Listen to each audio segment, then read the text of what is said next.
presented by Virat Music।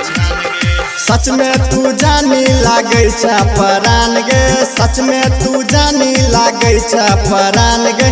देला ने कनियो तू हमरा पर ध्यान गे, देला ने कनियो तू हमरा पर ध्यान गे।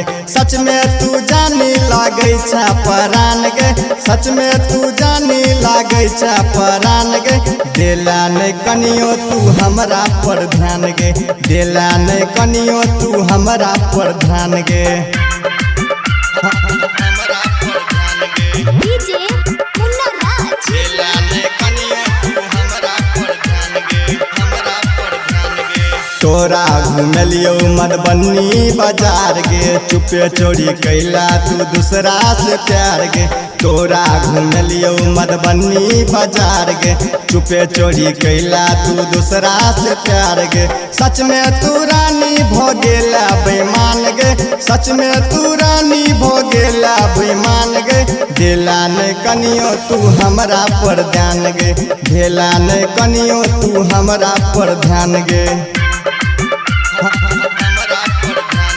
डीजे मुन्ना राज। देला ने कनियो तू हमरा पर ध्यान गे, हमरा पर ध्यान गे। संगे संगे खेन छलिए होटल में खाना, भूल गेलही जानी अपन दीवाना। संगे संगे खेन छलिए होटल में खाना, भूल गेलही जानी अपन दीवाना।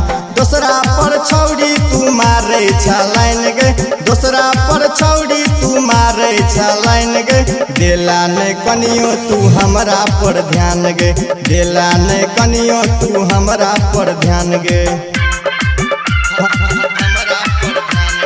डीजे मुन्ना राज। देला ने कनियो तू हमरा पर ध्यान गे, हमरा पर ध्यान गे। राइटर राहुल से मिलने चला नैना, मंजित दीवाना के चोरा लेली चैना। राइटर राहुल से मिलने चलही नैना, मंजित दीवाना के चोरा लेली चैना। छोटे छोटे बातों पर जाय छा तू फैन गे, छोटे छोटे बातों पर जाय छा तू फैन गे। देला ने कनियो तू हमरा पर ध्यान गे, देला ने कनियो तू हमरा पर ध्यान गे। Presented by Virat Music।